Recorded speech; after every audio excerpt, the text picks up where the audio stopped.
I really want to focus on this point of the psychology of both exercise and weight loss, because in all the research that I do on even your conversations and other conversations, clearly the like fundamental that sits underneath doing all the things we're going to talk about is like having the motivation, the discipline, and mastering one's own like mind. Because as you kind of said, we can have all the diet plans in the world and many or all of them might work, but without the psychology of how to lose weight and to motivate ourselves to get to the gym, none of it really matters. So what else do we need to think about when we're trying to understand how to master like the beast within our mind? There's a lot to unpack here. Good. I'll start with this. Do you know Ethan Suplee? You familiar with him? So Ethan is an actor. He was in My Name is Earl. He was in American History X, and he was in Remember the Titans, some of the big movies he's been in. Wolf of Wall Street as well.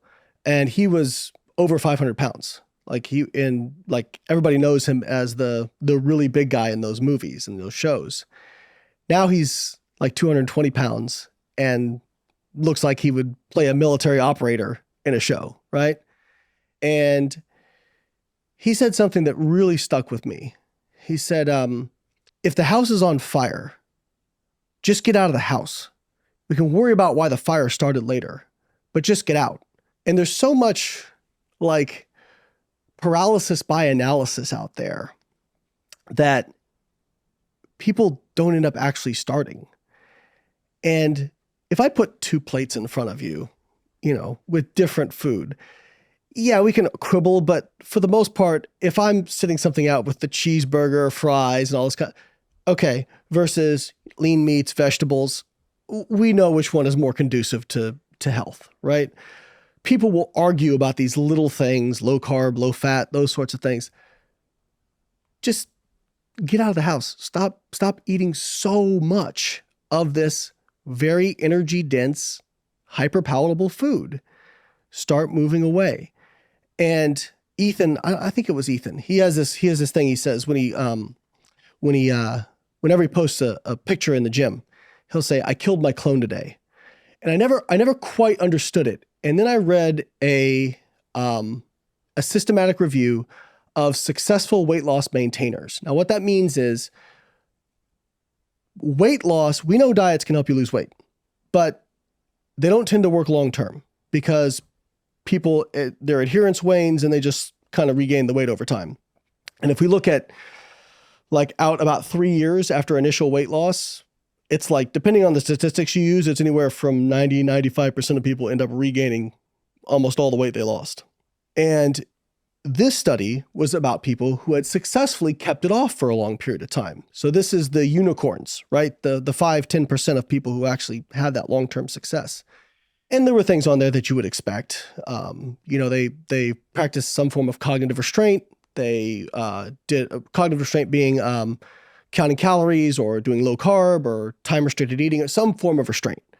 But the thing that stood out to me that really grabbed my attention was so many of them specified and pointed out they felt like they had to develop a new identity. And I texted Ethan and I was like, "Is this what you mean by I killed my clone?" He goes, "That is exactly what I mean." And so one of the things I'll tell people now is think of the person that you want to become. Picture them. Think about, what do you think their habits and behaviors look like on a daily basis? Now start to reverse engineer that, right? And you mentioned motivation. And my thoughts have changed about motivation. A lot of people wait to get motivated or inspired. And hey, like, I think all that stuff's great. But in the course of anything, and I would bring it back to you in building a startup, I'm guessing there were days where you were not motivated to do what you were doing, right? Yeah, most days. Right. So many days. So motivation's great. When it comes, I say that's like nitrous on a car, right? Give you a quick boost and it'll make you go a lot faster. But discipline is the gas tank. I tell people, detach your feelings from the process, okay? I have a very cold calculus when I look at my goals. What is my goal? What will it take to get there? Some form of work and time, right? No matter how you slice it. let's take, so I won the Masters World Championship in powerlifting in 2022. It took me, thank you. I went to Open Worlds in 2015, set a world squat record there, but then went through a lot of different injuries and a lot of pain. Took me 7 years to get back and win. But there were times where I was very unmotivated to go to the gym because I couldn't lift heavy. I was, in a lot of pain. But I knew if I want to get back there, this is what it's going to take. And so it doesn't matter if I'm motivated. I have to do the things I said I was going to do. And I tell people, try to detach how you feel from the process it takes to get there. And that's really hard for a lot of people to do. But here's the thing.